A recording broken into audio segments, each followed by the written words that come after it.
सिपाही सालार Pakistan army chief जनाब हाफिज सैयद आसिम मुनीर की अजीम काविश रंग लाने लगी है। आपकी बेहतरीन पॉलिसी ने पाकिस्तानी रुपए को तगड़ा बनाना शुरू कर दिया। ओपन मार्केट में डॉलर कमज़ोर हो रहा है।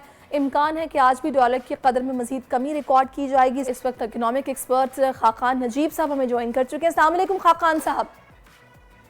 जी वालेकुम अस्सलाम। खाकान साहब, अभी जो सूरत हाल है हम देख रहे हैं कि जी डॉलर को भी रिवर्स गियर लग गया है, रुपया तगड़ा होना शुरू हो गया है। क्रैकडाउन को कहा गया है कि जनाब आप कंटिन्यूस बेसिस पर रखा जाएगा।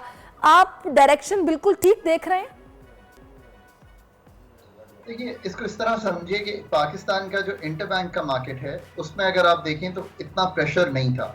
सारा कुछ जो प्रेशर बहुत ज्यादा आ रहा था वो आ रहा था जो आउटसाइड की मार्केट है। वो क्या है? वो हमारी एक्सचेंज कंपनीज की मार्केट है। पर अगर आप उसका भी रेट देखती तो अगर इंटरबैंक 303 या 304 थी तो वो 310 312 थी। पर एक थर्ड मार्केट थी जिसको आप ग्रे मार्केट कहते हैं।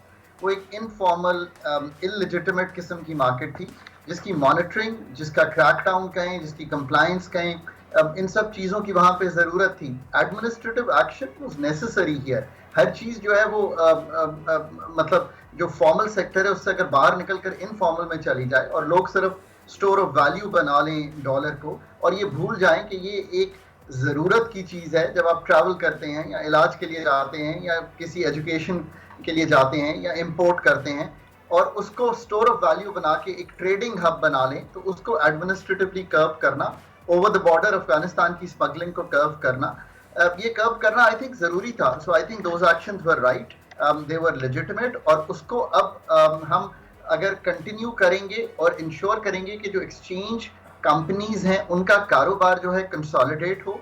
वो जैसे अब हम ए रेटेड कंपनी सबको बनाना चाह रहे हैं, उनको 50 करोड़ तक उनका कैपिटल ले जाना चाह रहे हैं। अगर आपकी इन्वेस्टमेंट ज़्यादा होगी, जैसे आप बोल टीवी में ज़्यादा इन्वेस्ट करेंगे, आपको ज़्यादा ये कोशिश होगी कि आप लेजिटिमेट काम करें, आप लेजिटिमेट न्यूज़ दें, आप लेजिटिमेट लोगों को लाएं। ये इसी तरह हम चाहते हैं कि वहाँ अच्छा खाकान ये साहब, इसमें जो चीज़ मेरे ख्याल में मैं चाहूँगी कि इस पर बात होनी चाहिए। देखिए, बिल्कुल अच्छी बात है कि डॉलर को भी रिवर्स गियर लग गया है और रुपए की कदर भी बढ़ रही है। चीनी मार्केट में वापस आ गई है, लोगों को कम सस्ती कुछ मिलना शुरू हो गई है। लेकिन कंटिन्यू बेसिस पर अगर हमें सब्सिडी स्पेशली पेट्रोल के रेट्स में नहीं मिलेगी, उसमें कुछ कमी वाकई नहीं होगी, तो हमें समझे डायरेक्ट रिलीफ नहीं मिल रहा। इज़ इट पॉसिबल कि हम IMF के साथ ज़्यादा मतलब कमिटेड अब हैं कि पॉसिबल फ़िलहाल इस टेन्योर में तो नहीं है जो केयर टेकअप सेटअप है, आगे चल के कुछ होगा या फिर हो सकता है?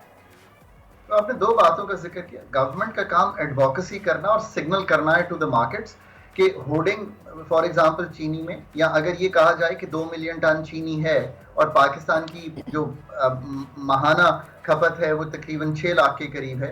सो नवंबर 15 तक चीनी का सीजन जब शुरू होगा, there is enough sugar in the country. अभी गवर्नमेंट को बहुत क्लियरली पहले ही कह देना चाहिए था, और अगर कहीं लोग होल्ड कर रहे थे तो उसको भी रोकना चाहिए था। अब थोड़ी सी उसकी प्राइसेस में रिवर्सल भी आपने देखा है। अब आपने ये बात की कि क्या हम लोगों को और कोई रिलीफ दे सकते हैं। यार अनफॉर्चुनेटली आई थिंक कि हम ऐसा अभी नहीं कर सकते। हमें अपनी जो चीज़ें ना उनकी रिफॉर्म करना है, रिस्ट्रक्चर करना है, इस्लाह करनी है।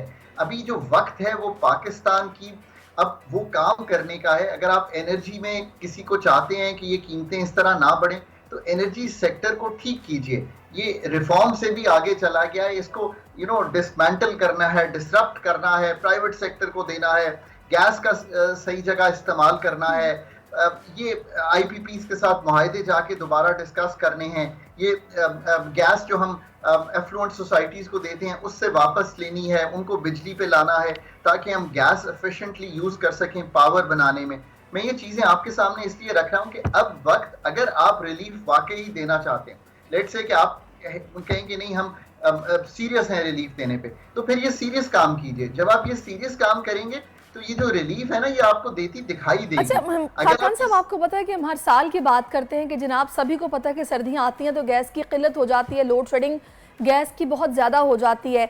लेकिन जब हमें इस बात का पता है कि सर्दियाँ भी आने वाली हैं और हमें पहले से इसका कोई बंदोबस्त करके रखना है, तो हम वक्ती तौर पर क्यों उसको सरफे नज़र करते हैं, और जब हमारे सर पर पड़ जाती है तो फिर वही शहरी बिलबिलाते हैं, सड़कों पर एहतजाज होता है, बस वक्त जूं तूं निकल जाता है। क्या वजह है कि हम पहले से प्रिपेयर नहीं होते? That's the most asked question I get in Pakistan. The answer very clearly, both English और उर्दू में, जब तक till things get precipitated and reach a boiling level, हम proactively कभी भी डील नहीं करते, we react and we deal. That is not a good way to do things. हुकूमतें या जो थिंकिंग गवर्नमेंट्स होती हैं, जो थिंकिंग लोग होते हैं, वो चीज़ों को जो आ रही होती हैं, यानी कि गैस का एक प्लान प्रिपेयर आज कीजिए, कैसे आप लोगों को कहेंगे कि आपने अपनी जो गीज़र है उसको कन्वर्ट कर लेना है फ्रॉम गैस टू इलेक्ट्रिक। अब आप कहेंगे ये तो क्या आम सी बात मैं आपसे कह रहा हूँ, मैं आम सी बात नहीं कर बिजली रहा। कौन सी खाकान साहब सस्ती है, बिजली भी तो बहुत महंगी है। अगर आप गैस से इलेक्ट्रिक पर उसे कन्वर्ट करेंगे तो बिजली के बिल, अभी जिनके घरों में सिर्फ एक फ्रिज, एक पंखा, एक टीवी चलता है, उनका भी 10,000 बिल आया है। आप दुरुस्त कह रही हैं, इसलिए कि मैं उनके घरों में गैस बहुत सस्ती दे रहा हूँ तो उनको ये फील होता है कि मैं जो गैस है वो इस्तेमाल करता चला जाऊँ। गैस के निर्ख अगर आज, जो कि सिर्फ गैस, ये भी याद रखिए किसको आप दे रहे हैं, affluent and upper middle class को, 25 से 27% कस्टमर सिर्फ गैस पे है। जो गांव का गरीब आदमी है या जो लोअर मिडिल इनकम है, उनके पास तो गैस के कनेक्शन ही नहीं है, वो सारे महंगी LPG ले रहे हैं। गैस की कीमतों में रद्दोबदल एफ्लुएंट क्लास के लिए तो ज़रूरी है, बट उनको मूव करना बिजली पे ज़रूरी है। अब ये एक बड़ा ज़रूरी काम, इसलिए ये एक रिफॉर्म है, ये करना इसलिए ज़रूरी है कि जब वो बिजली पे जाएंगे तो बिजली की खपत बढ़ेगी। लेट्स से कि बिजली की खपत 10,000 मेगावाट की बजाय सर्दियों में 12 या 13,000 मुझे शुक्रिया अदा करना है। छोटी सी बात शॉर्टली अगर आप मुझे बता देंगे ना तो जरा मुझे भी समझने में आसानी हो जाएगी। चीनी मार्केट में आई, सस्ती हो गई, रिलीफ मिल रहा है, कुछ तो कमी आई प्राइस में।